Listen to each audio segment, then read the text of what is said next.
Anjine no joyo. Anu herume o. Woman no juwejino.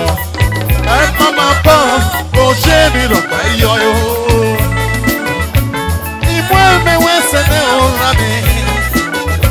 Now jogo meseme o. Ajibegi no joyo. Hey, Ijeme, Abe Nagina o, Brett Oruose, Navige, Brestars of Australand, Deminugi Megaladiana o, Talented Stage War. Ugame Igori Ejime o, brother.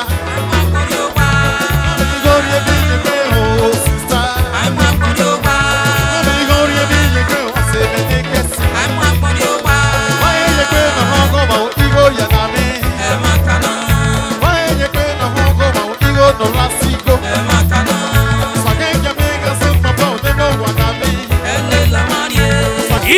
Ijeme, Anya me mo pe, o mo pe du kan no, e do ne bo ire, iku, la pate bo so ri bara, we no ki abo fi o isi, o ko me nu wa. Anya go go be, yes no, asem yanyo, yes no, yes no, yes no, yes no, asem yanyo, yes no, opa me anyway, yes no, yes no, when I want to get you, yes no, do na heru me, yes no, when I want to get you, yes no, do na heru me, me give me some for me.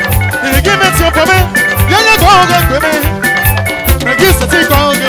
Come and put in the rabbit. Don't know why they any other money. We just have to it. We have a ruwe o, Papa Richard or Homina. Who kodo? Go away, you may can run again. I'm not a one again.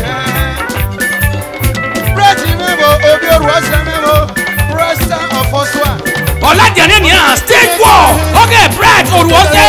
Nabege Brestars of Australand. Iya to dirisi. Wagi mama makubo. Makubo eti. Iwane gbe ba ude me. Wagi mama makube. Ebu emeke na mweso. Makubo eti. Iwane gbe ba ude me. Nona we Talented Stage War. Apetio ne wo ba. Ana we marisi. Obesis. Ona kweso. Omo sega enani. So pe wa mu fe, wa ko egin o mu eje kire. Osas Odisk, no number 98, Benin Oshiro. Isa Osas Moto, opposite First Bank Aduwawa for Benin City.